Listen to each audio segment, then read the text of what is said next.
يا أيها المدثر قم فأنذر. السلام علیکم ورحمۃ اللہ۔ بسم اللہ الرحمن الرحیم۔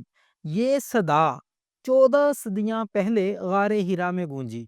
قم فانذر، اٹھو اور خبردار کرو۔ یہ ایک فرد کو نہیں، پوری انسانیت کو ہلا گئی۔ آج مسجد اقصی لہو میں نہا رہی ہے۔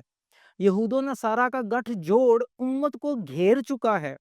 پروٹوکولز ذہنوں کو غلام بنا رہے ہیں۔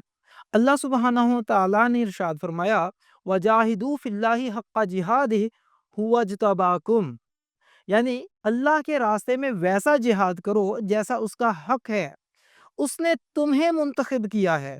لیکن آج ہم وہن کے مرض میں مبتلا ہیں۔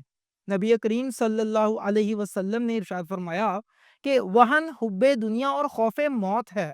اٹھو، یہ تمہاری پکار ہے۔ ہم چاہتے ہیں کہ امت میں حقیقی بیداری کی لہر اٹھے۔ ہم چاہتے ہیں کہ باطل بیانیے کا ہمیشہ کے لیے خاتمہ ہو۔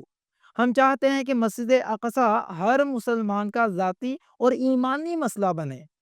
ہم چاہتے ہیں کہ حب دنیا اور خوف موت کا فکری و عملی علاج ہو۔ ہم چاہتے ہیں کہ نوجوان اور علماء قیادت کا علم تھامیں اور امت کی سمت درست کریں۔ ہم چاہتے ہیں کہ ویڈیوز، پوڈ کاسٹ اور خطبات کے ذریعے فکری محاذ پر بھرپور جنگ لڑی جائے۔ ہم چاہتے ہیں کہ ڈیجیٹل لائبریری کی صورت میں علم کا ایک دائمی خزانہ قائم ہو۔ ہم چاہتے ہیں کہ عالمی میڈیا پر حق کی آواز گونجے اور دلوں تک پہنچے۔ اللہ فرماتا ہے، یا ایھا الذین آمنوا کونوا انصار اللہ، جس کا ترجمہ مفہوم ہے کہ اے ایمان والو، اللہ کے مددگار بن جاؤ۔ اب فیصلہ تمہارے ہاتھ میں ہے۔ اٹھو، خبردار کرو، حق کے لیے کھڑے ہو جاؤ، اس سے پہلے کہ دیر ہو جائے۔ کامیابی اس کی ہے جو اللہ کے دین کی مدد کرے۔